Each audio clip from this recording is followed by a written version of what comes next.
So all of a sudden AI is everywhere. People who weren't quite sure what it was are playing with it on their phones. Is that good or bad? Yeah, so I've been thinking about AI for a long time, since I was in college, really. It was one of the things that, the sort of 4 or 5 things I thought would really affect the future dramatically. It is fundamentally profound in that the smartest creatures, as far as we know, on this earth are humans, is our defining characteristic. Yes. We're obviously weaker than, say, chimpanzees, and less agile, but we are smarter. So now what happens when something vastly smarter than the smartest person comes along in silicon form? It's very difficult to predict what will happen in that circumstance. It's called the singularity. It's a singularity like a black hole, because you don't know what happens after that. It's hard to predict. So I think we should be cautious with AI, and I think there should be some government oversight, because it affects it's a danger to the public. And so when you have things that are a danger to the public, like, let's say, so food and drugs. That's why we have the Food and Drug Administration, right, and the Federal Aviation Administration, the FCC. We have these agencies to oversee things that affect the public, where there could be public harm, and you don't want companies cutting corners on safety, and then having people suffer as a result. So that's why I've actually for a long time been a strong advocate of AI regulation. So that I think regulation is, it's not fun to be regulated. It's somewhat arduous to be regulated. I have a lot of experience with regulated industries, because obviously automotive is highly regulated. You could fill this room with all the regulations that are required for a production car just in the United States, and then there's a whole different set of regulations in Europe and China and the rest of the world. So very familiar with being overseen by a lot of regulators. And the same thing is true with rockets. You can't just willy-nilly shoot rockets off, not big ones anyway. Because the FAA oversees that, and then even to get a launch license, there are probably half a dozen or more federal agencies that need to approve it, plus state agencies. So I've been through so many regulatory situations; it's insane. And sometimes people think I'm some sort of like regulatory maverick that sort of defies regulators on a regular basis, but this is actually not the case. Once in a blue moon, rarely I will disagree with regulators, but the vast majority of the time, my companies agree with the regulations and comply. Anyway, so I think we should take this seriously, and we should have a regulatory agency. I think it needs to start with a group that initially seeks insight into AI, then solicits opinion from industry, and then has proposed rulemaking, and then those rules, will probably, hopefully, grudgingly be accepted by the major players in AI, and I think we'll have a better chance of advanced AI being beneficial to humanity in that circumstance. But all regulations start with a perceived danger, and planes fall out of the sky, or food causes botulism. Yes. I don't think the average person playing with AI on his iPhone perceives any danger. Can you just roughly explain what you think the dangers might be? Yeah, so the danger, really, AI is perhaps more dangerous than, say, mismanaged aircraft design or production maintenance or bad car production, in the sense that it has the potential, however small one may regard that probability, but it is non-trivial. It has the potential of civilizational destruction. There's movies like Terminator, but it wouldn't quite happen like Terminator, because the intelligence would be in the data centers. Right. The robot's just the end effector. But I think perhaps what you may be alluding to here is that regulations are really only put into effect after something terrible has happened. That's correct. if that's the case for AI, and we only put in regulations after something terrible has happened, it may be too late to actually put the regulations in place. The AI may be in control at that point. You think that's real? It is conceivable that AI could take control and reach a point where you couldn't turn it off, and it would be making the decisions for people. Yeah, absolutely. Absolutely. No, that's definitely where things are headed, for sure. I mean, the things like say ChatGPT, which is based on GPT-4 from OpenAI, which is a company that I played a critical role in creating, unfortunately. Back when it was a nonprofit? Yes. I mean, the reason OpenAI exists at all is that Larry Page and I used to be close friends, and I would stay at his house in Palo Alto, and I would talk to him late into the night about AI safety. And at least my perception was that Larry was not taking AI safety seriously enough. What did he say about it? He really seemed to be one sort of digital superintelligence, basically digital God, if you will, as soon as possible. He wanted that? Yes. He's made many public statements over the years that the whole goal of Google is what's called AGI, artificial general intelligence, or artificial superintelligence. No, and I agree with him that there's great potential for good, but there's also potential for bad. And so if you've got some radical new technology, you want to try to take the set of actions that maximize the probability it will do good and minimize the probability it will do bad things. Yes. It can't just be hell for leather. Let's just go, barreling forward and, hope for the best. And then at one point, I said, well, what about, we're going to make sure humanity's okay here. And then he called me a speciesist. Did he use that term? Yes. And there were witnesses. I wasn't the only one there when he called me a speciesist. And so I was like, okay, that's it. Yes, I'm a speciesist. Okay. You got me. What are you? Yeah, I'm fully a speciesist. Busted. So that was the last straw. At the time, Google had acquired DeepMind, and so Google and DeepMind together had about 3/4 of all the AI talent in the world. They obviously had a tremendous amount of money and more computers than anyone else. So I'm like, okay, we're about a unipolar world here, where there's just one company that has close to a monopoly on AI talent and computers, like scaled computing. And the person who's in charge doesn't seem to care about safety. This is not good. So then I thought, what's the furthest thing from Google would be like a nonprofit that is fully open, because Google was closed for profit. So that's why the open in OpenAI refers to open source, transparency, so people know what's going on. Yes. And that we don't want to have like while I'm normally in favor of for-profit, we don't want this to be sort of a profit-maximizing demon from hell. That's right. That just never stops. Right. So that's how OpenAI was. So you want speciesist incentives here, incentives that. Yes, I think we want pro-human. Yeah. Let's make the future good for the humans. Yes. Yes, because we're humans. So can you just put it? I keep pressing you, but just for people who haven't thought this through and aren't familiar with it, and the cool parts of artificial intelligence are so obvious. Write your college paper for you, write a limerick about yourself. Yeah. Like, there's a lot there that's fun and useful.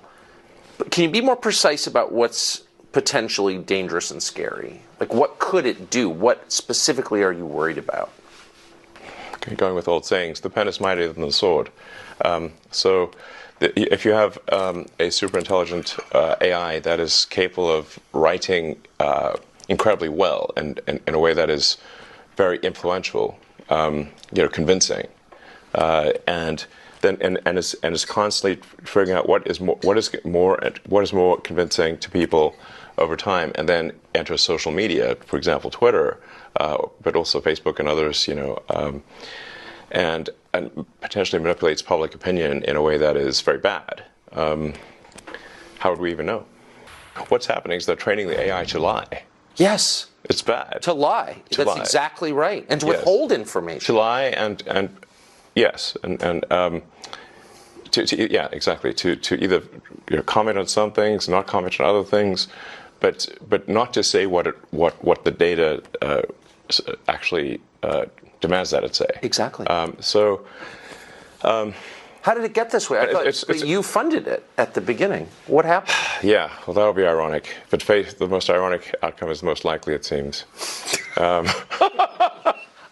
stealing that. That's good. That's actually a friend of mine, Jonah, came up with that one. I actually have a slight variant on that, which is the most entertaining outcome is the most likely. But that's entertaining as viewed from a third-party viewer. Right. Like, so if we're like an alien from TV on show. High. Yes. Yeah. Like you could go see a movie about World War I, and they're being blown to bits and they're gassed and everything in the trenches, and it's like you're eating popcorn and having a soda. It's fine. Not so great for the people in the movie. True. This sort of Occam's razor, the simplest explanation is most likely. Jonah's variant, which is irony, and then my variant, which is the most entertaining as seen by a third-party audience, which seems to be mostly true. But it seems true in this case. So you gave them, did you give them a lot? I came up with the name and the concept and pushed, had a number of dinners around the Bay Area with some of the people, the leading figures in AI. And I helped recruit the initial team. In fact, the Ilya Sutskever, who was really quite fundamental to the success of OpenAI, I put a tremendous amount of effort into recruiting Ilya, and he changed his mind a few times and ultimately decided to go with OpenAI. But if he had not gone with OpenAI would not have succeeded. I really put a lot of effort into creating this organization to serve as a counterweight to Google. And then I kind of took my eye off the ball, I guess, and they are now closed source, and they are obviously for profit, and they're closely allied with Microsoft. In effect, Microsoft has a very strong say, if not directly controls OpenAI at this point. So you really have an OpenAI Microsoft situation, and then Google DeepMind are the two sort of heavyweights in this arena. So it seems like the world needs a third option. Yes. So I think I will create a third option, although it's starting very late in the game, of course. Can it be done? I don't know. I think we'll see. It's definitely starting late, but I'll try to create a third option, and that third option hopefully does more good than harm. Like the intention with OpenAI was obviously to do good, but it's not clear whether it's actually doing good or whether it's. I can't tell at this point, except that I'm worried about the fact that it's being trained to be politically correct, which is simply another way of being saying untruthful things. Yes. So that's a bad sign. There's certainly a path to AI dystopia is to train an AI to be deceptive. So yeah, I'm going to start something which I know you call truth GPT, or a maximum truth-seeking AI that tries to understand the nature of the universe. And I think this might be the best path to safety, in the sense that an AI that cares about understanding the universe it is unlikely to annihilate humans, because we are an interesting part of the universe. Hopefully, they would think that. I think it would, because humanity could decide to hunt down all the chimpanzees and kill them, but we don't, because we're actually glad that they exist. Yes, and we aspire to protect their habitats. But we feel that way because we have souls, and that makes us sentimental and reflective. It gives us a moral sense, longings. Can a machine ever have those things? Can a machine be sentimental? Can it appreciate beauty? Well, I mean, we're getting into some, philosophical areas that are hard to resolve. I take somewhat of a scientific view of things, which is that we might have a soul or we might not have a soul. I don't know. It feels like I feel like I've got some sort of consciousness that exists on a plane that is not the one we observe. Yes. That is certainly how I feel, but it could be an illusion. I don't know. But for For AI, in terms of understanding beauty, there's a difference from appreciating beauty and being able to create incredibly beautiful art. Yes. Will AI be able to create incredibly beautiful art? It already does. Yes, I know. If you see some of the Mid-Journey, I have. this stuff, it's incredible. It is. No question that it can create art that we perceive as stunning, really. It's doing sort of still images now, but it won't be long before it's doing movies and shorts and movies, just a series of frames with audio. But at that point, because it can mimic people and voices, any image, it can mimic reality itself so effectively. Yeah. I mean, how could you have a criminal trial? I mean, how could you ever believe that evidence was authentic, for example? And I don't mean like in 30 years, I mean like next year. I mean, that seems totally disruptive to all of our institutions. But I'm not so worried. I think it's more like, will humanity control its destiny or not? Will we have a future that is better than the past or not? You bought Twitter famously. You've got a lot of other businesses and a lot going on. Yes. You said you bought it because you believe in speech, free speech. You've had a lot of hassle since you bought it. In retrospect, was it worth buying it? I mean, it remains to be seen as to whether this was financially smart. Currently, it is not. We just revalued the company at less than half of the acquisition price. Did you really? Yes. No, my timing was terrible for when the offer was made, because it was right before advertising plummeted, and you caught the high water mark, I noticed. Yeah. So I must be a real genius here. My timing is amazing. Since if I had bought it for at least twice as much as it should have been bought for. But some things are priceless, and so whether I lose money or not, that is a secondary issue compared to ensuring the strength of democracy, and free speech is the bedrock of a functioning democracy. Yes. And the speech needs to be as transparent and truthful as possible. So we've got a huge push on Twitter to be as truthful as possible. We've got this community notes feature, which is great. It is great. It is awesome. Yeah. And it's like, I saw it this morning. Yeah. It was far more honest than the New York Times. It's great. Yeah. We put a lot of effort to ensuring that community notes does not get gamed or have biases. It is simply cares about what is the most accurate thing.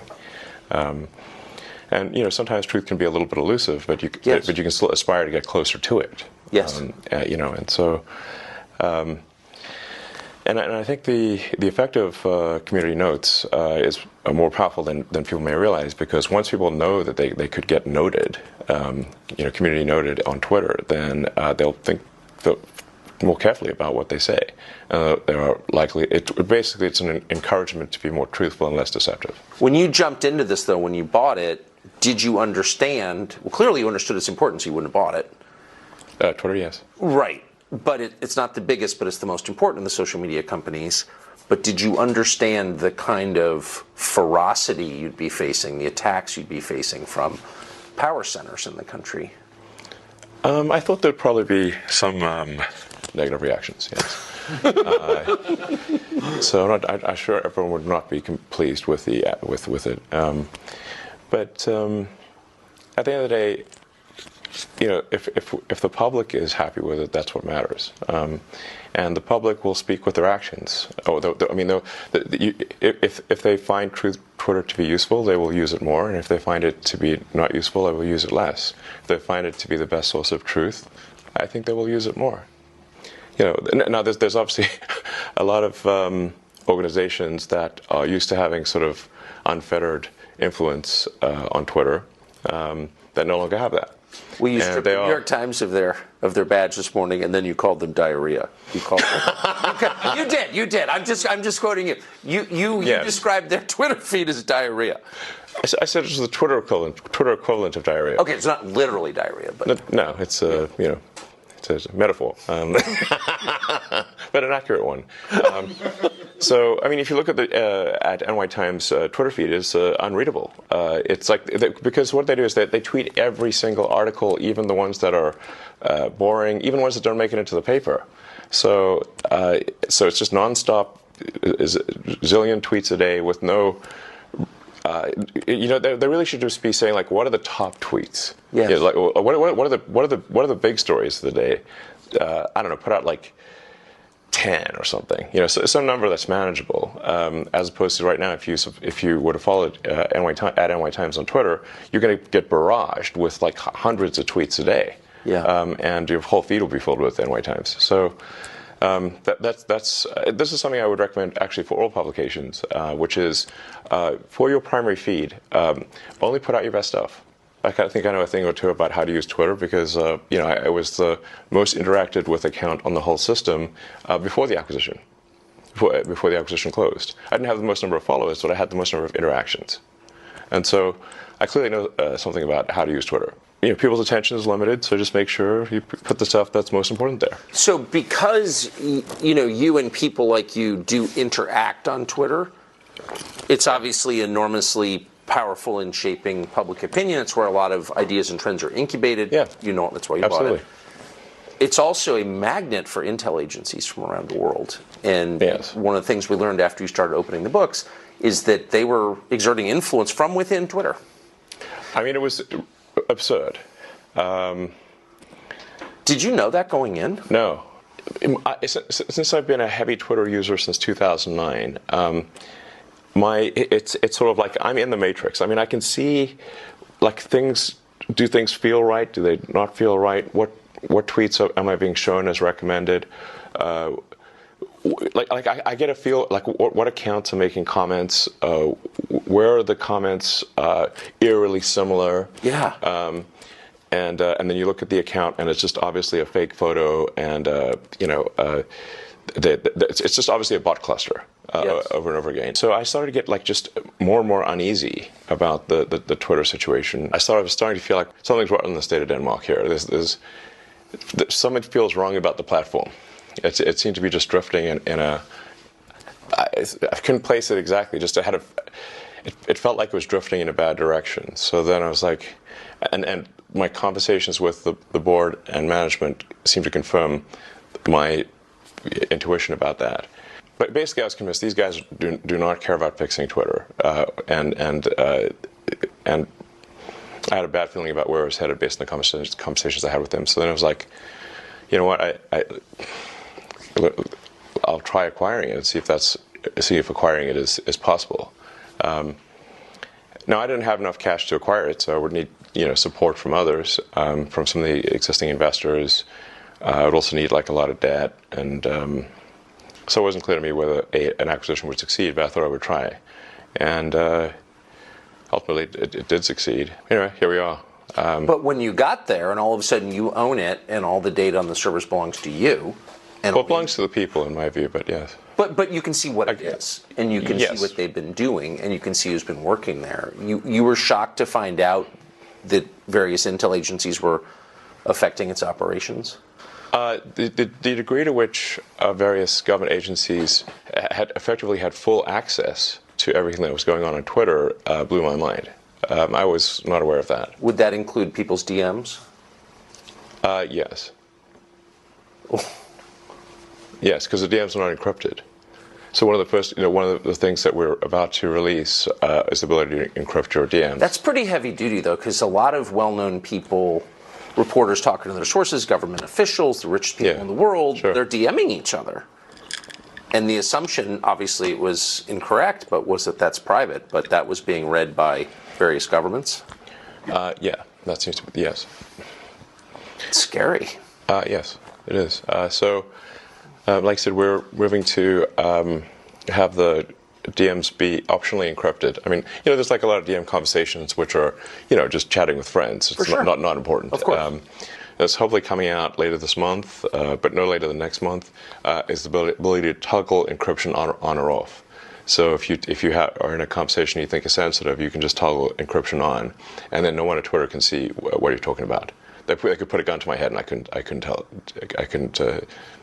That's sort of the gun to the head test. If somebody puts a gun to my head, and can I still not see your DMs? That's the acid test. Yes. And that's how it should be if you want your. Have you had complaints from various governments about doing this? I haven't had direct complaints to me. I've had sort of like some indirect complaints. I think people are a little concerned about complaining to me directly in case I tweet about it.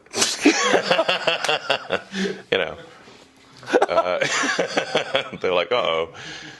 So they're sort of trying to be more roundabout than that. I mean, if I got something that was unconstitutional from the U.S. government, I would say, my reply would be to send them a copy of the First Amendment and just say, like, what part of this are we getting wrong?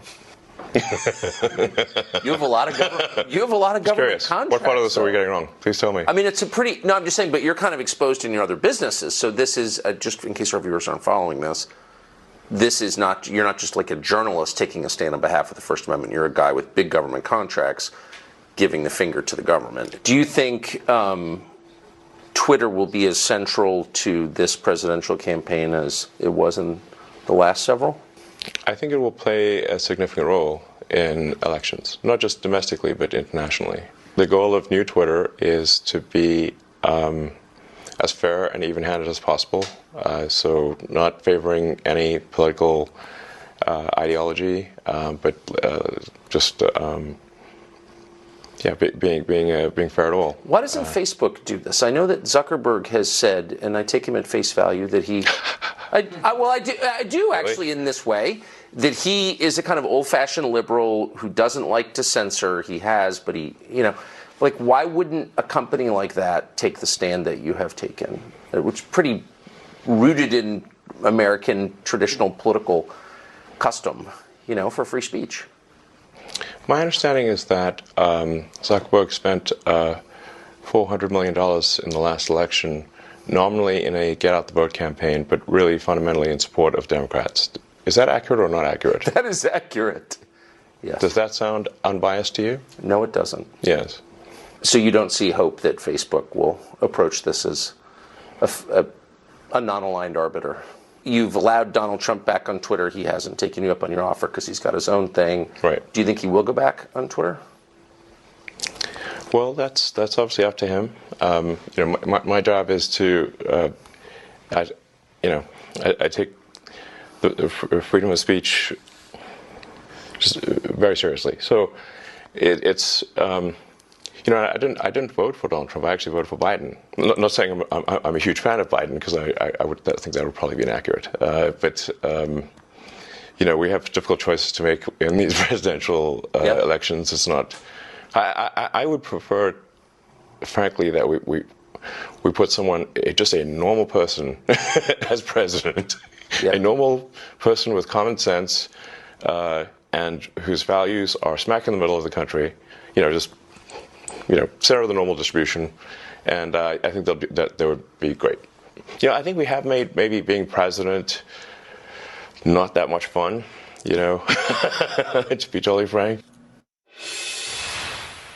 Meant a shrinking pie, obviously, for most of the traditional media companies, and made them more desperate to get clicks, to get attention.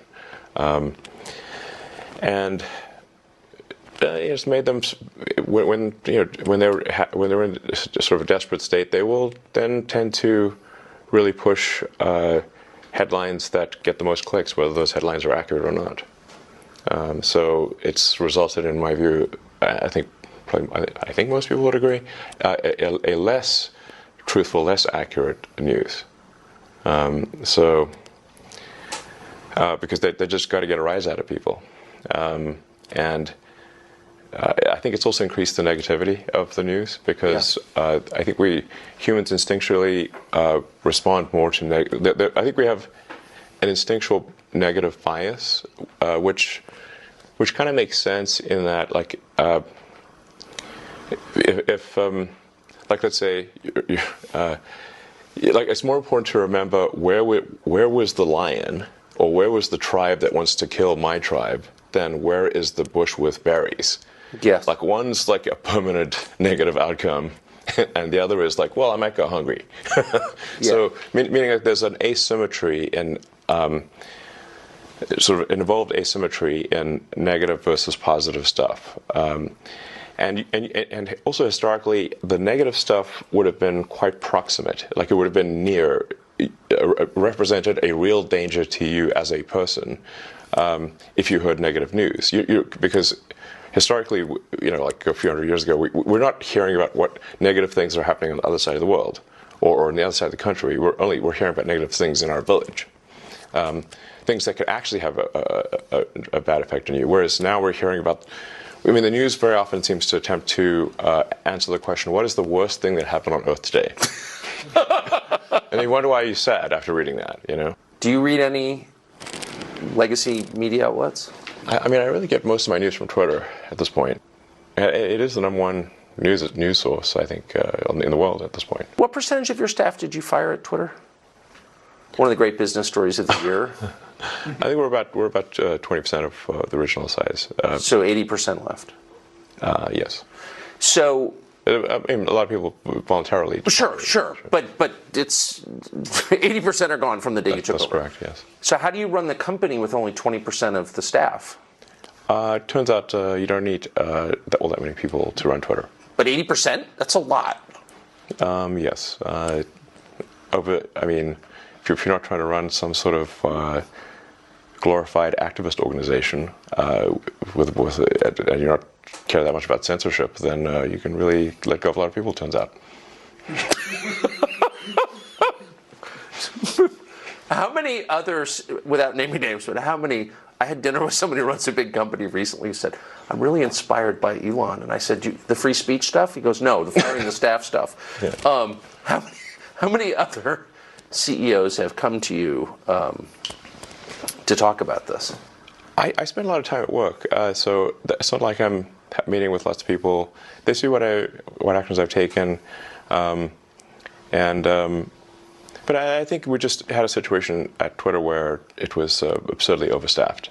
So it wasn't like you look and say, like, what does it really take to operate Twitter? Most of what we're talking about here is a group text service at scale. Like, how many people are really needed for that? And if you look at you say, like, what has been the product development over time with Twitter? And you're like, years versus product improvements, and it's like a pretty flat line. So what are they doing? It took a year to add an edit button that doesn't work most of the time. I feel like it was a comedy situation here. You're not making cars, it's very difficult to make cars or get rockets to orbit. So, the real question is, like, how did it get so absurdly overstaffed? This is insane. So, anyway, and it's clearly working. In fact, I think it's working better than ever.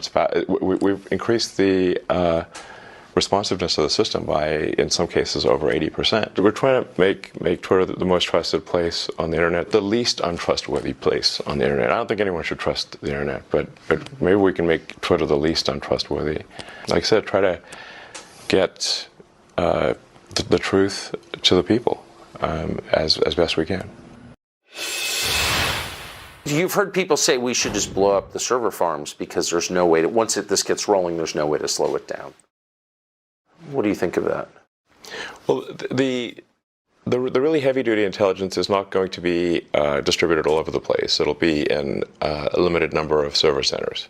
If you say very sort of deep AI, heavy-duty AI, it's not going to be in your laptop or your phone. It's going to be in a situation where there's like 100,000 really powerful computers working together in a server center. So it's not like subtle, and there are a limited number of places where that can happen.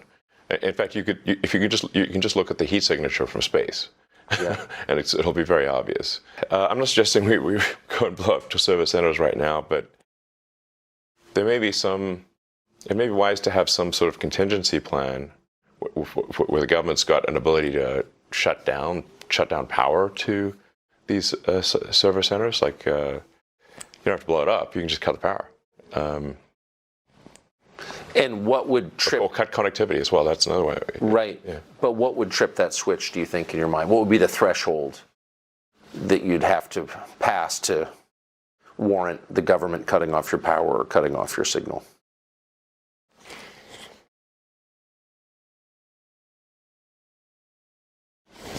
Well, I mean, I guess if we lost control of some super AI, like for some reason, like the things that would normally work to do a passive shutdown, like the administrator passwords, if they somehow stop working, where we can't slow down or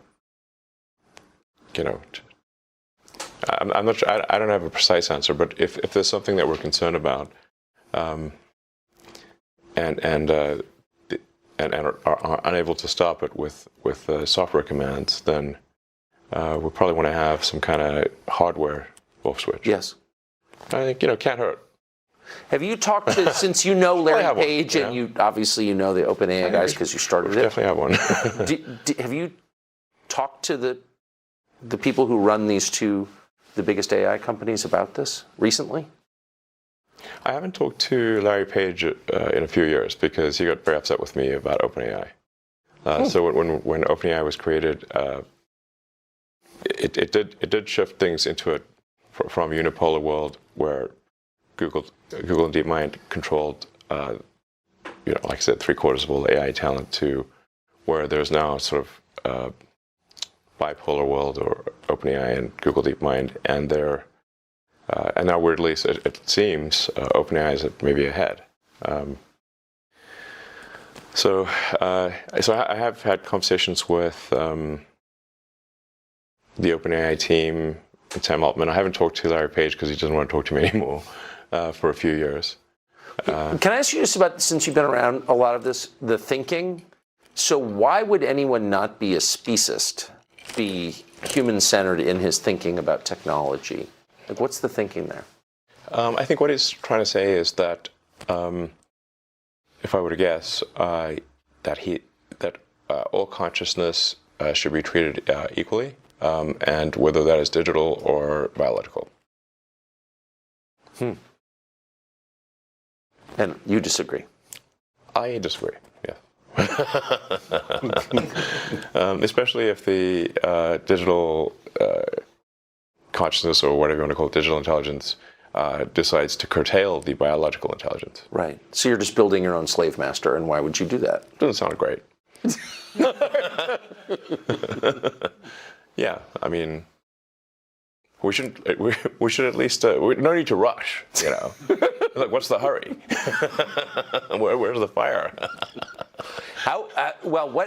Tell us about the hurry. So I know you've been talking about this for years, and on the sort of the periphery of our attention, we've heard Elon Musk talking about AI.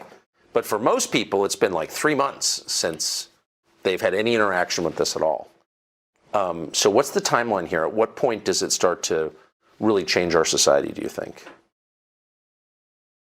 I think it starts to have probably an impact this year. GPT-4, now it's like writing poetry. And pretty decent poetry, actually. Pretty decent. Its skill at rhyming is incredible. Yes. Yes. And it's coherent. Yes, it is. It's even got a narrative. Yes, that's right. Yeah. So you could say that's hard to do. Like most humans can't do that. That's true. So it's already past the point of what most humans can do. Most humans cannot write as well as ChatGPT. And no human can write that well, that fast, to the best of my knowledge. So maybe Shakespeare. How can you have a democracy with technology like that? I mean, if democracy is, government by the people, each person's vote is equal to every other person's vote. I mean, and people are choosing their votes freely. Can you have a democracy with this? Well, that's why I raised the concern of AI being a significant influence in elections. And even if you say that AI doesn't have agency, well, it's very likely that people will use the AI as a tool in elections. And then, if the AI is smart enough, are they using the tool, or is the tool using them? So I think things are getting weird, and they're getting weird fast. So you've seen a couple regional bank collapses. Yeah. And we've been told that's not a big deal. that these are isolated and each one collapsed for unique reasons. It's not systemic in any sense. What's your sense of the stability of the American banking system? Well, it's actually at this point a global banking system problem. It is. So the we have a situation here where it's not that the canary in the coal mine has died, but the miners are starting to die too. So Silicon Valley Bank collapsing overnight is one hell of a big canary. It's more like a turkey. I mean, it's not like some small fry thing. I think that there is a serious danger with the global banking system. There's a strong argument that if you were to actually mark to market the portfolios of the banks, the loans and whatnot, that the entire banking industry would have negative equity. It feels that way. Yes. So if you look at, say, commercial real estate, like offices and whatnot, the whole work from home thing has substantially reduced office usage in cities around the world. I think San Francisco is at 40% off. And San Francisco is like an extreme example, but I think it's on 40% vacancy. Even New York has. I think almost all cities at this point have record vacancies in commercial real estate. So now, the commercial real estate used to be something that was a grade A asset. That if a bank had commercial real estate holdings, those would be considered the highest security, some of the safest, assets you could have. Now that is not the case anymore. One company after another is canceling their leases or not renewing their leases, or if they go bankrupt, there's nothing for the bank who owns that real estate to go after because they're previously strong company now dead. What do you go after at that point? So we really haven't seen the commercial real estate shoe drop. That's more like an anvil, not a shoe. So the stuff we've seen thus far actually hasn't even. It's only slightly real estate portfolio degradation, but that will become a very serious thing later this year, in my view. I think if we see, which we're likely to see, a drop in house prices because the interest rates are too high, and for most people when buying a house, they look at the monthly payment. Of course. If you're a 30-year mortgage, the vast majority of it is interest. So if the Fed rate is high, you have a high base interest rate. Effectively, the price you can pay for the house drops because you now have to pay more interest, which means that if you've got a fixed monthly payment, you can now afford to buy a house for less money. It effectively drops the prices of houses. Yes. This is the kind of thing that tends to accelerate, so that then you can get negative equity in the home market as well. And so if banks end up having loan losses in both their commercial and, well, they're definitely going to have loan losses in their commercial portfolio, but also in their mortgage portfolio, this is a dire situation. There is a solution to mitigate the magnitude of the damage here, which is for the Fed to lower the rate. But they raised the rate again. Now, if I recall correctly, which important caveat, I think the last time the Fed raised rates going into a recession was 1929. What happened next? Yeah, the Great Depression. The concern, I'm not telling you nothing you don't know, but the concern is if the Fed drops rates again, then inflation will accelerate, and you can't do that in an election year. So inflation is going to happen no matter what. Huh. If you increase the money supply, you get inflation. Right. So there's not some magical cure for getting rid of inflation, except to increase the productivity, the output of goods and services. So you say what is money? You've got these sort of it's basically numbers in a database that sum up to some total. Then you've got the output of goods and services of the economy, and as long as the ratio of money to ratio of goods and services stays, if that stays constant, you have no inflation. If you add more money, if you add money to the system faster than you increase goods and services, right, then you have inflation. So all of these COVID sort of stimulus bills were not paid for. They just generated more currency, more money was created because the federal government, the checks always pass, unless you hit a debt limit, which there's probably going to be some debt limit crisis later this year. But provided you haven't hit the debt limit, the federal government, unlike state governments or city governments or individuals, can simply issue more money, and that's what they did. I mean, as the old saying goes, there's no free lunch. So if you could just issue massive amounts of money without negative consequences, why don't we just take that to the limit and make everyone a trillionaire? They tried that in Venezuela. How'd that work out? Well, they had to eat zoo animals. Right. It's not good, There's no free lunch. There's not some ability to issue money and not have inflation.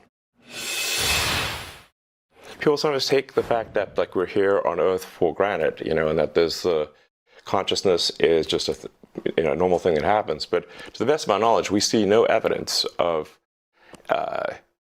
conscious life anywhere in the universe. So it might be there. Physics they call it sort of the Fermi paradox. After when Enrico Fermi, was an amazing physicist, asked the fundamental question: where are the aliens? Yeah. A lot of people ask me, where are the aliens? And I think if anyone would know about aliens on Earth, it would probably be me. I would think. Yeah, I'm very familiar with space stuff, and I've seen no evidence of aliens. So I would immediately tweet it out. This says split second. That'd be like one of the all-time, probably the top tweet of all time. I found one, guys. It's a jackpot. There's some 8 billion likes. Next level jackpot if you find the aliens. I don't think they're keeping this under, and it was like some general, I think in the 60s, who where they said show us the aliens, like Area 51, etc. And he said listen, we are constantly trying to get the defense budget to expand, and you know what would really get no arguments from anyone? If we pulled out an alien and said, we need money to protect ourselves from these guys. How much money do you want? You got it. They look dangerous. So the fastest way to get a defense budget increase would be for me to pull out an alien, We're like, yeah. I mean, there could be the invasion fleet could be arriving any minute. Who knows? So, so I digress. But you were saying that our consciousness makes us unique in the universe as far as we know, and that we take it for I'm not granted. saying that we are unique. I'm simply stating, to the best of my knowledge, that there is no evidence for other conscious life. I hope there is, and I hope they're peaceful. Obviously, two important characteristics. But I'm just saying we haven't seen anything yet. So. Yeah. But you think that we take our existence here for granted? Yeah, I think that there are threats to it. Yeah, exactly. So, I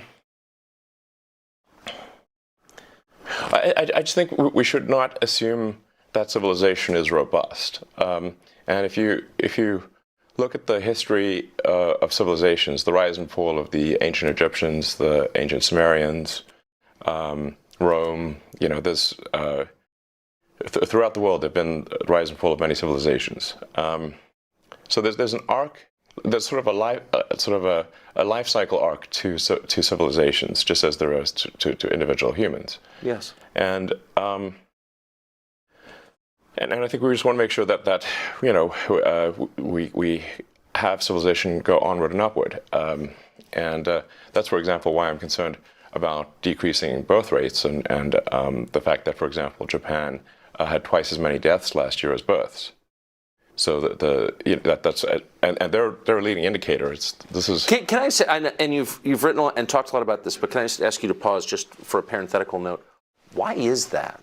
I mean, the urge to have sex and to procreate is, after breathing and eating, the most basic urge. Yes. How has it been subverted? Well, it's just in the past we could rely upon simple limbic system rewards Yes. in order to procreate. But once you have birth control and abortions and whatnot, now you can still satisfy the limbic instinct but not procreate. So we haven't yet evolved to deal with that, because this is all fairly recent, the last 50 years or so, for birth control. So I'm sort of worried that, hey, civilization, if we don't make enough people to at least sustain our numbers, perhaps increase a little bit, then civilization is going to crumble. There's the old question of will civilization end with a bang or a whimper? Well, it's currently trying to end with a whimper in adult diapers. Yes. Which is depressing as hell. The most depressing. I mean, seriously, yeah. War is less depressing. Yeah, I'd rather go out with a bang. Yeah, and with your shoes on. Yeah, Not with your more diaper on. exciting. Yeah.